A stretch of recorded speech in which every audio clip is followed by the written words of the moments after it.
Perkenalkan, namaku Bima. Malam ini aku ingin berbagi kisah tentang sahabat lamaku, Raka. Raka adalah sosok yang tampak berhasil.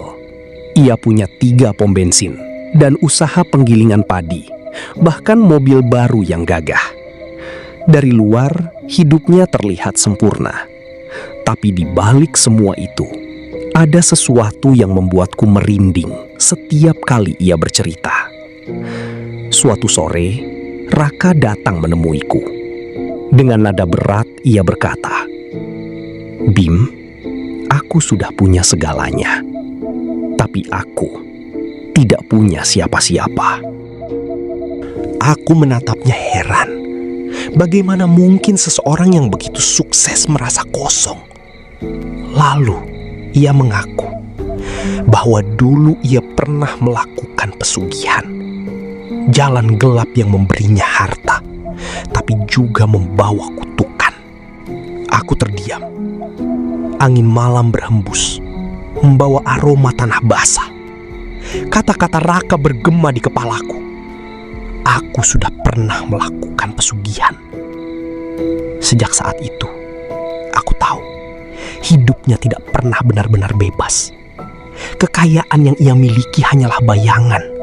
Sementara di baliknya, ada rahasia yang kelak akan menyeret kami berdua ke dalam kisah yang jauh lebih mencekam. Aku masih ingat jelas malam itu, ketika Raka mulai membuka rahasia yang selama ini ia sembunyikan. Dengan suara bergetar, ia berkata, "Bim, sebenarnya aku pernah melakukan pesugihan." Aku terdiam. Kata itu membuat bulu kuduku berdiri. Pesugihan. Jalan gelap yang sering kudengar dari cerita orang tua, tapi tak pernah kubayangkan dilakukan oleh sahabatku sendiri. Raka menunduk, lalu ia menyalakan rokok. Asapnya mengepul, menambah pekat suasana. Dulu, aku ingin cepat kaya. Aku ditawari jalan itu, dan aku terima. Awalnya, semua berjalan lancar. Usaha naik, uang datang, mobil baru aku beli. Tapi setelah itu, satu persatu orang yang kucintai pergi. Aku menelan ludah. Angin malam terasa lebih dingin. "Siapa yang pergi, Ra?" tanyaku pelan. "Istriku, anakku. Setiap kali aku menikah, mereka meninggal. Seolah ada tumbal yang harus dibayar." Aku merasakan ketakutan yang sulit dijelaskan. Raka menatapku dengan mata kosong, seakan ada bayangan lain yang bersembunyi di balik dirinya. "Sekarang usahaku mulai meredup, Bim.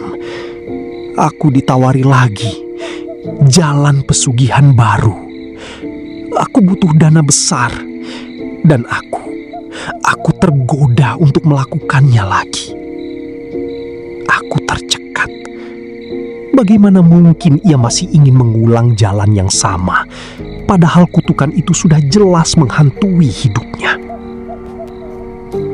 Malam itu aku sadar, cerita ini bukan sekedar tentang bisnis atau kekayaan. Ada sesuatu yang jauh lebih gelap. Sesuatu yang akan menyeret kami berdua ke dalam dunia yang tak seharusnya disentuh manusia.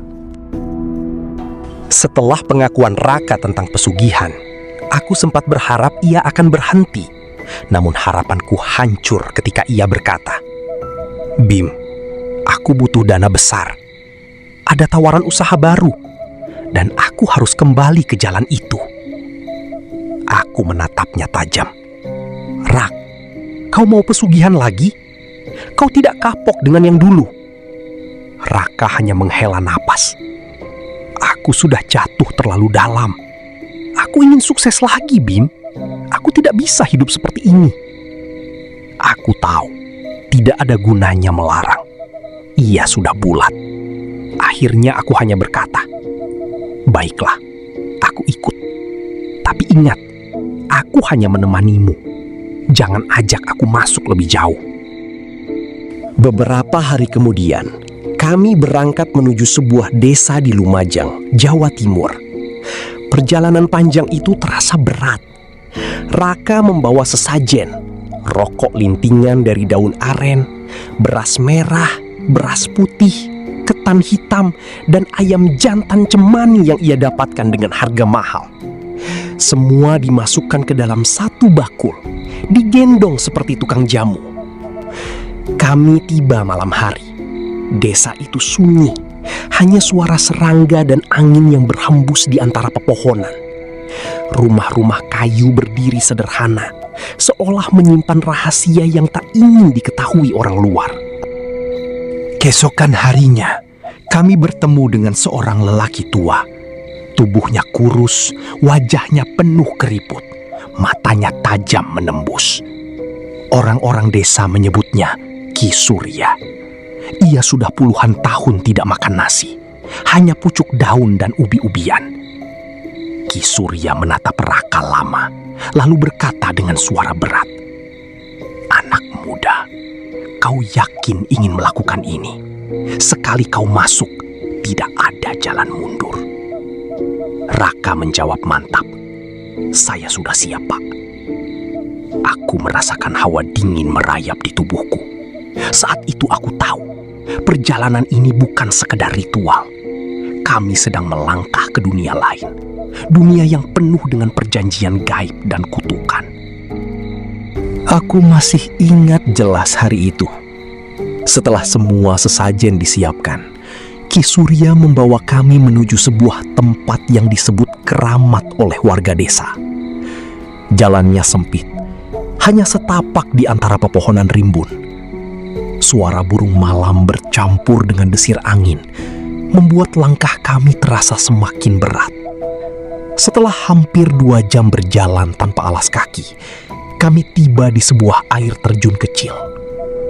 Tingginya tak lebih dari 5 meter, tapi derasnya air membuat suasana begitu mencekam. Di sampingnya ada mata air jernih, berkilau seperti kaca di bawah sinar bulan. Ki Surya berdiri tegak, lalu mulai melantunkan mantra. Suaranya samar, tenggelam dalam gemuruh air, seperti gumaman dari dunia lain. Raka duduk di tanah. Sesajen diletakkan di hadapannya. Beras merah, beras putih, ketan hitam, dan 3 ekor ayam. Aku hanya bisa mengawasi dari belakang. Jantungku berdegup kencang. Tiba-tiba, dari balik tirai air terjun, aku melihat sesuatu. Sosok wanita perlahan muncul. Ia mengenakan kebaya putih, rambut panjang terurai, dan di kepalanya ada mahkota kecil dengan batu merah menyala. Wajahnya cantik, tapi tatapannya menusuk, membuat tubuhku kaku. Aku ingin berteriak, tapi suara tercekat di tenggorokan. Ki Surya hanya menoleh sekilas, lalu berkata pelan, "Diamlah, jangan ganggu. Itu Nyai, penunggu tempat ini." Raka menatap sosok itu dengan mata berbinar, seolah terpesona. Ki Surya mendekat, lalu berkata, "Mulai sekarang, kau harus siap. Apapun yang terjadi, jangan mundur. Kau sudah dipanggil." Aku merasakan hawa dingin merayap di kulitku. Malam itu, aku tahu kami baru saja membuka pintu ke dunia lain. Dunia yang tidak akan pernah sama lagi setelah ritual ini dimulai. Waktu itu, aku masih merasakan dinginnya malam itu. Setelah sosok Nyai muncul dari balik air terjun, Ki Surya melanjutkan ritual. Ia mengeluarkan 3 butir telur, ayam, bebek, dan angsa. Telur itu diletakkan di tanah, tepat di hadapan Raka.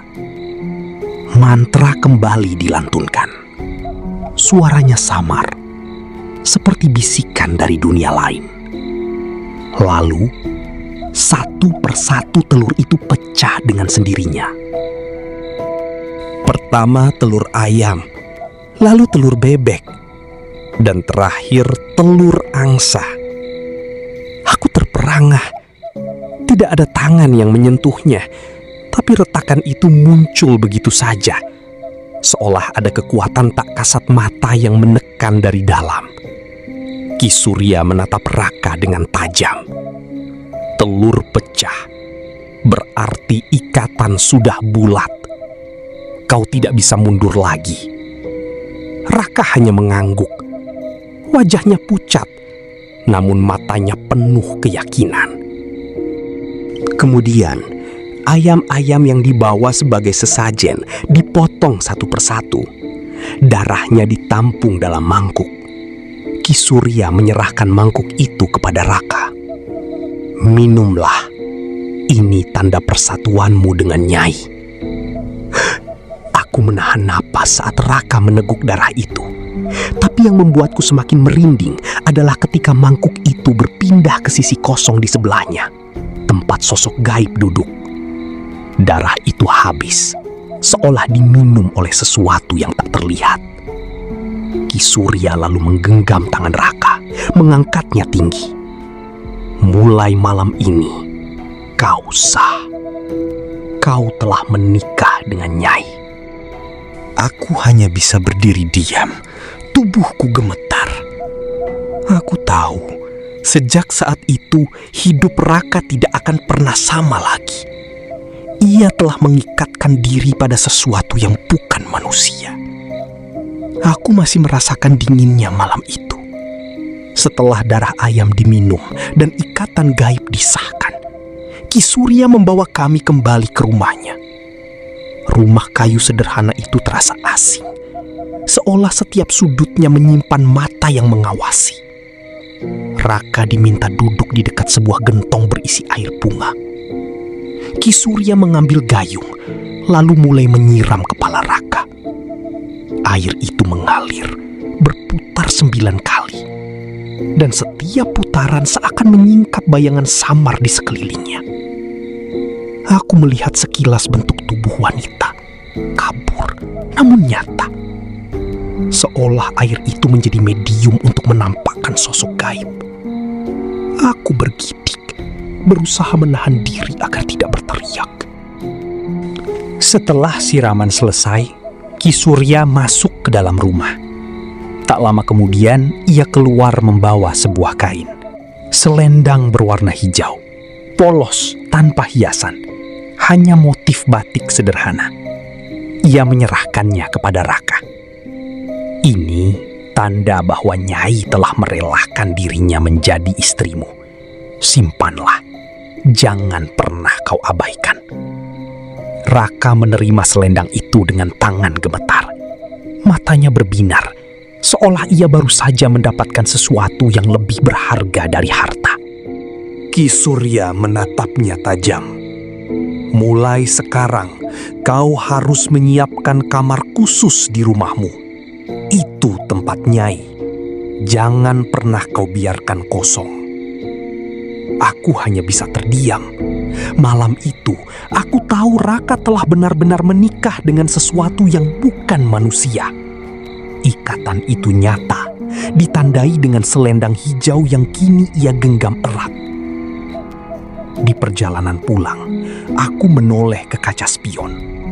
Dan di sana, aku melihat sosok wanita bermahkota merah, tersenyum dingin. Senyum yang membuat bulu kudukku berdiri. Hari-hari setelah ritual itu, Raka pulang dengan wajah berbeda. Ia tampak lebih percaya diri, seolah beban hidupnya hilang. Usahanya perlahan bangkit kembali. Pesanan beras datang dari berbagai daerah, dan ia mulai terlihat bahagia. Namun kebahagiaan itu hanya di permukaan. Suatu malam, Aku berkunjung ke rumahnya. Raka menunjukkan sebuah kamar kosong yang baru ia siapkan. Di dalamnya hanya ada tikar dan selendang hijau yang diletakkan di sudut ruangan. "Ini kamar Nyai," katanya pelan. Aku merinding. Kamar itu terasa dingin meski tidak ada jendela terbuka. Seolah ada sesuatu yang berdiam di sana, mengawasi kami. Hari-hari berikutnya, Raka mulai bercerita tentang kehadiran Nyai. "Bim, dia selalu ada. Kadang aku melihatnya di kamarku, tersenyum. Kadang aku mendengar langkah kaki di kamar itu, padahal kosong." Aku hanya bisa mendengarkan, mencoba menenangkan, meski hatiku sendiri diliputi rasa takut. Lalu, tragedi kembali terjadi. Raka menikah lagi dengan seorang wanita manusia. Tak lama setelah pernikahan itu, istrinya jatuh sakit mendadak. Dokter tak menemukan riwayat penyakit, tapi tubuhnya melemah hingga akhirnya meninggal. Raka hancur, tapi anehnya, usahanya justru semakin maju. Pesanan berlipat ganda, uang mengalir deras. Aku mulai sadar, setiap kali ada yang meninggal, usaha Raka naik. Seolah ada tumbal yang harus dibayar untuk setiap langkah menuju kejayaan. Dan di balik semua itu, aku tahu siapa yang menjadi dalangnya. Nyai, istri gaib yang tak pernah rela berbagi. Hari-hari setelah istrinya meninggal, usaha Raka benar-benar melonjak. Pesanan beras datang dari berbagai kota. Uang mengalir deras. Bahkan ia membeli mobil baru. Dari luar, hidupnya tampak kembali berjaya. Namun, di balik kejayaan itu, tragedi kembali menghantam. Suatu malam, Raka menelponku dengan suara panik. "Bim, anakku sakit. Sekarang di rumah sakit. Dokter bilang ada masalah di paru-paru."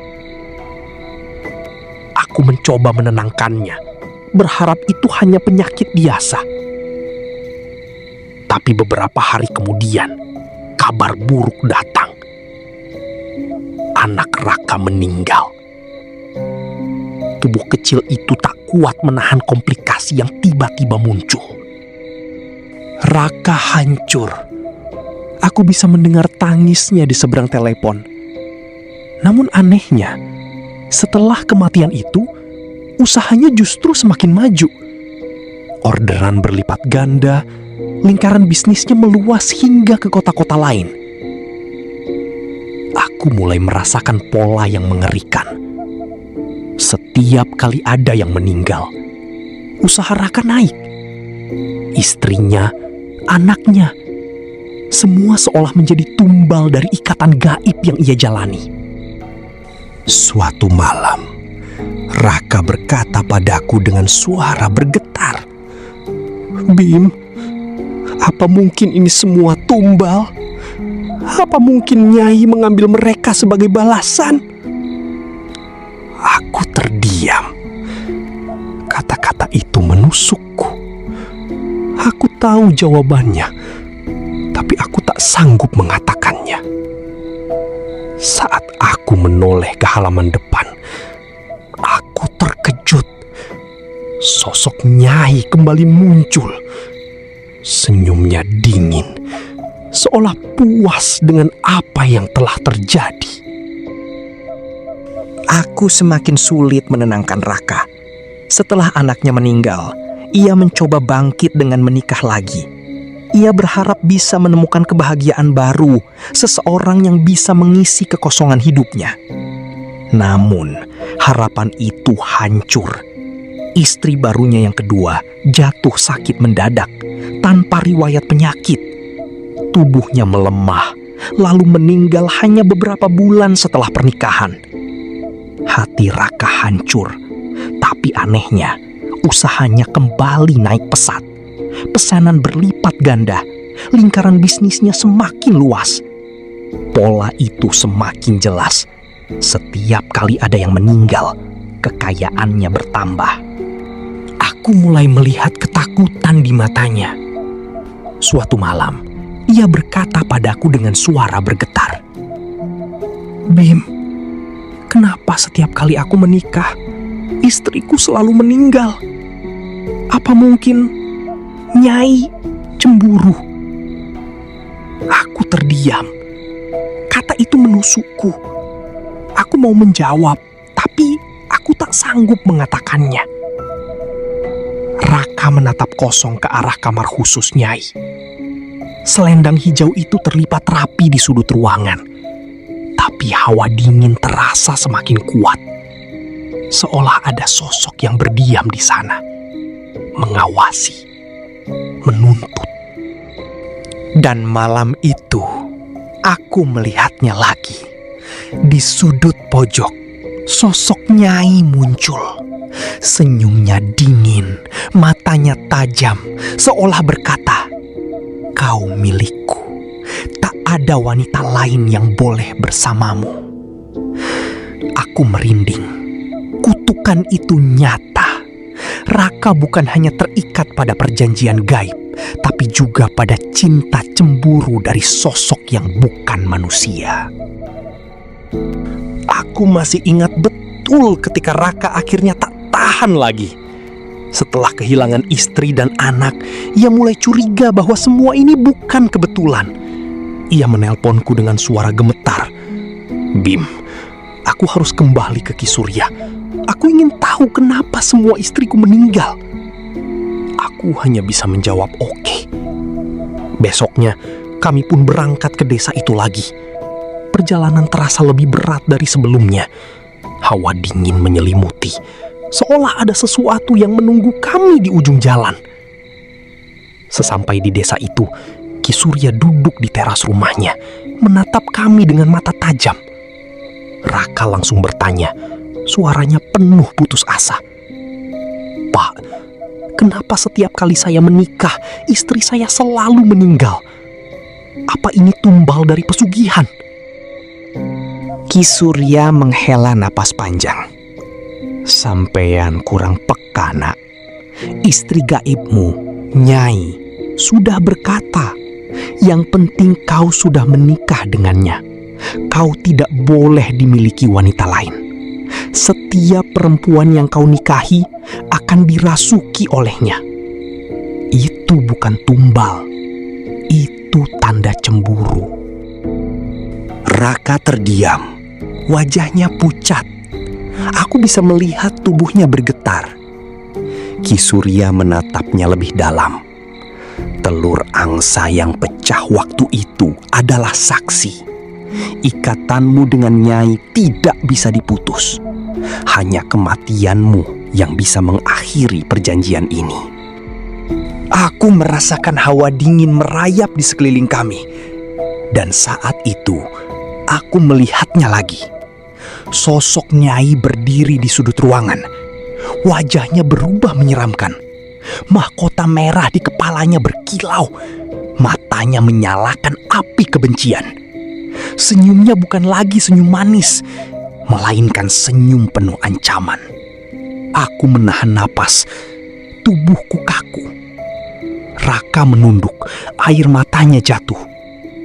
Ia tahu tidak ada jalan keluar.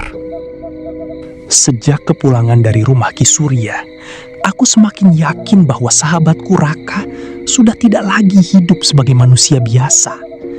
Sejak pertemuan terakhir dengan Kisurya, ia berubah. Wajahnya pucat, matanya kosong, dan setiap kata yang keluar dari mulutnya penuh ketakutan. "Bim, dia selalu ada," katanya suatu malam. "Aku selalu melihatnya di ruang tamu, di sudut kamar, bahkan di mimpi. Nyai tidak pernah pergi." Aku merinding mendengarnya. Raka bercerita bahwa setiap kali ia mencoba mendekati seorang wanita, Nyai muncul. Kadang hanya berupa bayangan, kadang berupa bisikan di telinga. Dan tak lama setelah itu, wanita yang ia dekati jatuh sakit, lalu meninggal. Aku mulai melihat tanda-tanda kegilaan dalam dirinya. Ia sering berbicara sendiri, seolah sedang bercakap dengan seseorang yang tak terlihat. Kadang ia tertawa, kadang menangis. Suatu malam, aku ikut bersamanya di mobil. Jalanan sepi, hanya lampu jalan yang redup. Aku menoleh ke kaca spion tengah. Dan di sana, sosok Nyai duduk di kursi belakang. Senyumnya dingin, matanya menatap tajam ke arahku. Aku tercekat, tubuhku kaku. Raka hanya berkata pelan, "Dia ikut, Bim, karena aku miliknya." Aku tahu, sahabatku sudah benar-benar terjerat. Nyai bukan lagi sekedar sosok gaib yang muncul sesekali. Ia kini menjadi bayangan yang selalu mengikuti, menuntut, dan mengikat Raka tanpa henti. Aku tidak akan pernah melupakan malam itu. Raka datang ke rumahku dengan wajah pucat. Matanya merah seperti habis menangis. "Bim, aku tidak bisa tidur. Dia selalu datang. Aku melihatnya jelas, bukan lagi bayangan." Aku mencoba menenangkan. Tapi sebelum aku sempat bicara, Raka menoleh ke arah jendela. Dan di sana, aku melihatnya. Sosok Nyai berdiri. Tubuhnya tinggi. Rambut panjang terurai basah seperti baru keluar dari air. Mahkota merah di kepalanya berkilau. Matanya menyalakan api kebencian. Senyumnya bukan lagi senyum manis. Itu senyum dingin, penuh ancaman. Raka berteriak, "Kenapa kau terus menghantuiku? Apa yang kau mau dariku?" Suara Nyai terdengar, lirih namun menusuk telinga. "Kau milikku selamanya. Tak ada wanita lain yang boleh bersamamu. Ikatan ini hanya berakhir dengan kematianmu." Aku merinding, tubuhku kaku. Raka jatuh berlutut, air matanya mengalir. Ia tahu sudah tidak ada jalan keluar. Nyai melangkah masuk. Bayangannya memenuhi ruangan. Lampu berkelip, udara menjadi dingin menusuk. Aku ingin lari, tapi kakiku tak bisa bergerak. Raka menatapku dengan mata penuh ketakutan. "Bim, aku sudah selesai. Hidupku bukan milikku lagi." Malam itu, aku menyaksikan sendiri wujud Nyai yang sebenarnya. Bukan lagi bayangan, bukan lagi bisikan. Ia nyata, hadir, dan menegaskan bahwa ikatan gaib itu tak bisa diputus. Melihat sahabatku Raka semakin hancur. Setelah Nyai menampakkan wujudnya dengan jelas, hidup Raka berubah drastis. Ia tidak lagi berani menikah, tidak lagi berani mendekati wanita. Setiap langkahnya penuh ketakutan. Usahanya memang tetap berjalan, bahkan semakin besar. Pom bensin ramai, penggilingan padi penuh pesanan. Uang mengalir deras. Tapi semua itu tidak berarti apa-apa. Rumah megahnya terasa kosong, kamar khusus Nyai semakin dingin, dan selendang hijau itu tetap terlipat rapi di sudut ruangan, seolah menjadi simbol penjara yang tak terlihat. Raka sering duduk sendirian di teras rumah, menatap sawah yang luas. Aku pernah mendekatinya, mencoba menghibur, tapi ia hanya berkata pelan, "Bim, aku kaya, tapi aku sendirian. Semua orang yang kucintai sudah pergi. Aku hanya ditemani bayangan. Aku tahu tahu siapa yang ia maksud. Nyai selalu ada, menuntut, mengawasi, dan memastikan Raka tidak pernah bebas. Malam itu, aku melihat Raka menatap ke arah sawah. Sosok Nyai muncul lagi, tersenyum dingin. Senyum yang bukan sekedar tanda kehadiran, tapi juga pengingat bahwa ikatan itu tidak akan pernah berakhir. Aku merasakan kesepian Raka begitu dalam. Ia hidup dalam kejayaan, tapi juga dalam kutukan. Dan aku, sebagai sahabat, hanya bisa menyaksikan dari luar, tanpa mampu menolong. Aku melihat sahabatku Raka semakin terpuruk. Ia sadar bahwa hidupnya bukan lagi miliknya sendiri. Setiap langkah, setiap napas, selalu ditemani bayangan Nyai.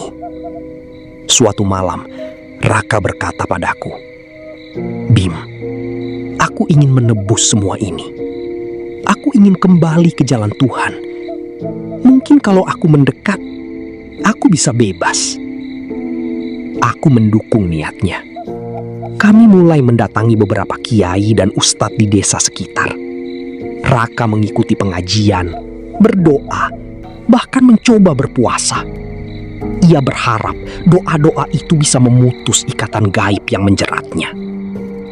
Namun, setiap kali ia berusaha, selalu ada gangguan. Lampu rumahnya berkelip, suara bisikan terdengar di kamar kosong.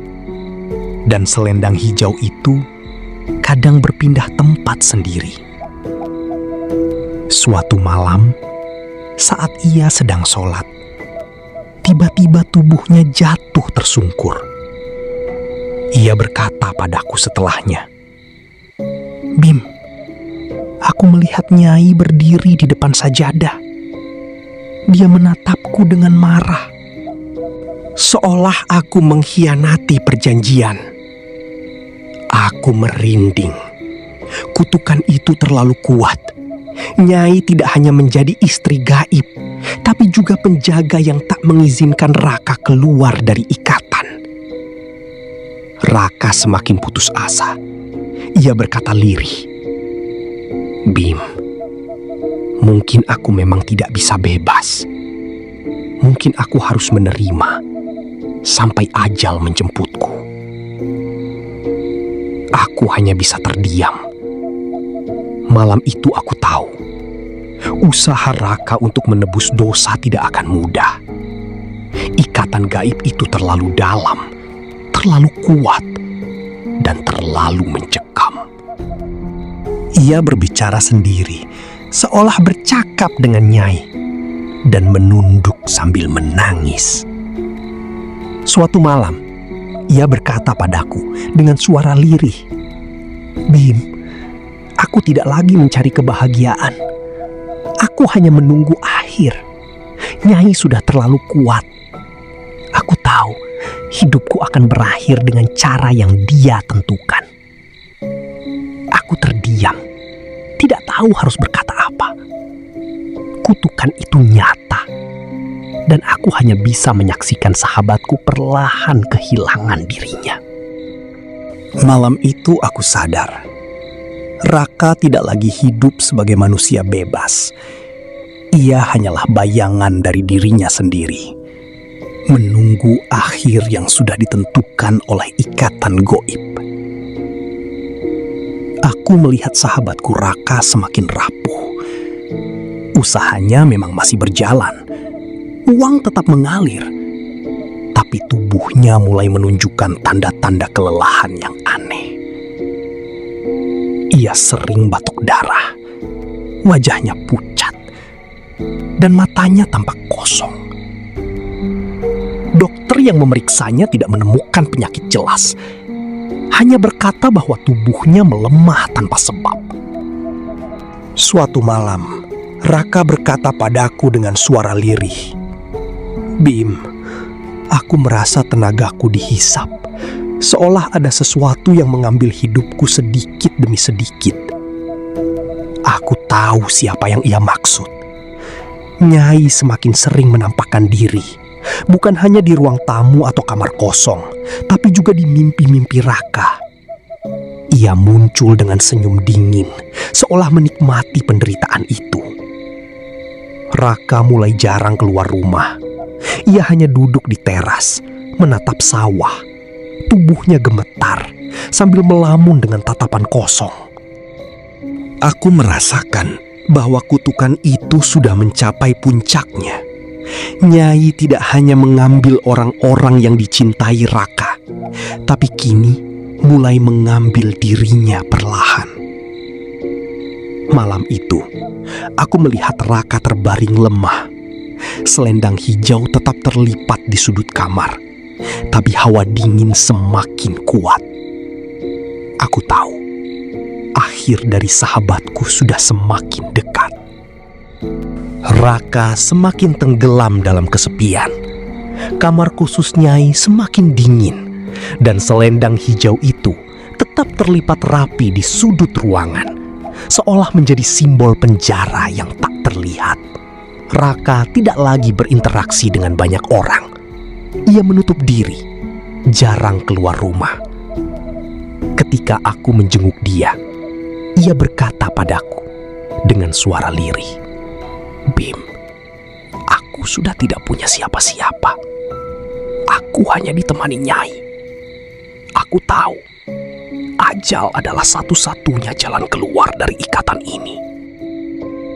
Aku merinding mendengarnya. Kata-kata itu bukan sekedar keluhan, tapi sebuah kepasrahan dan keputusasaan. Raka sudah menerima bahwa hidupnya tidak bisa diselamatkan. Dan malam itu, aku melihatnya lagi. Sosok Nyai duduk di kursi belakang, tersenyum dingin. Senyum yang menegaskan bahwa Raka adalah miliknya selamanya. Aku hanya bisa menatap sahabatku yang kini hidup dalam bayangan. Kaya raya tapi kesepian. Berjaya tapi terkutuk. Dan aku tahu akhir dari kisah ini sudah semakin dekat. Aku tidak akan pernah melupakan hari itu. Tubuh Raka semakin melemah. Wajahnya pucat dan matanya kosong. Ia jarang keluar rumah, hanya berbaring di kamar ditemani selendang hijau yang tetap terlipat rapi di kamar ruangan Nyai. Suatu malam, aku menemaninya. Raka berkata pelan dan lirih, suaranya hampir tak terdengar. "Bim, aku sudah siap. Aku tahu, ajal adalah satu-satunya jalan keluar dari ikatan ini." Aku menggenggam tangannya, mencoba menahan air mata. Tiba-tiba, hawa dingin menyelimuti ruangan. Lampu berkelip, dan sosok Nyai muncul di sudut kamar. Rambut panjangnya terurai, mahkota merah berkilau, matanya tajam menatap Raka.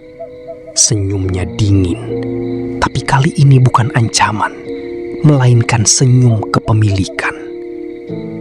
Raka menutup mata. Air matanya jatuh. Nafasnya semakin pelan, hingga akhirnya berhenti. Aku terdiam. Tubuhku kaku. Sosok Nyai mendekat, lalu meraih selendang hijau itu. Ia melilitkannya di tubuh Raka, seolah menegaskan bahwa ikatan itu berakhir dengan kematian. Dan setelah itu, Nyai menghilang. Hawa dingin perlahan lenyap, meninggalkan keheningan yang mencekam. Aku tahu, sahabatku telah pergi. Kutukan itu berakhir, tapi dengan harga yang sangat mahal. Nyawa Raka sendiri. Kisah Raka bukan sekedar cerita tentang pesugihan atau pernikahan gaib. Ini adalah kisah tentang seorang manusia yang ingin keluar dari kesulitan hidup, namun memilih jalan pintas yang penuh kegelapan.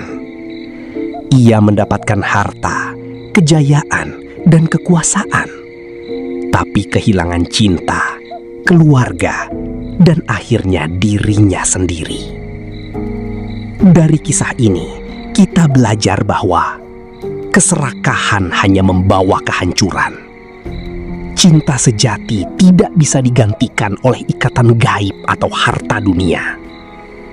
Kehidupan yang dijalani dengan jalan pintas akan selalu menuntut tumbal, entah berupa orang yang kita sayangi atau diri kita sendiri.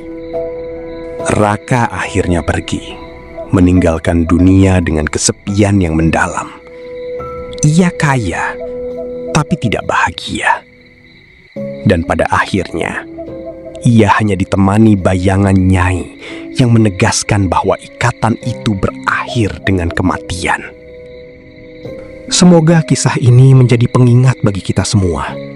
Jangan pernah mengorbankan cinta, keluarga, dan iman demi harta. Karena pada akhirnya, yang kita butuhkan bukanlah kekayaan, melainkan kebahagiaan bersama orang-orang yang kita cintai.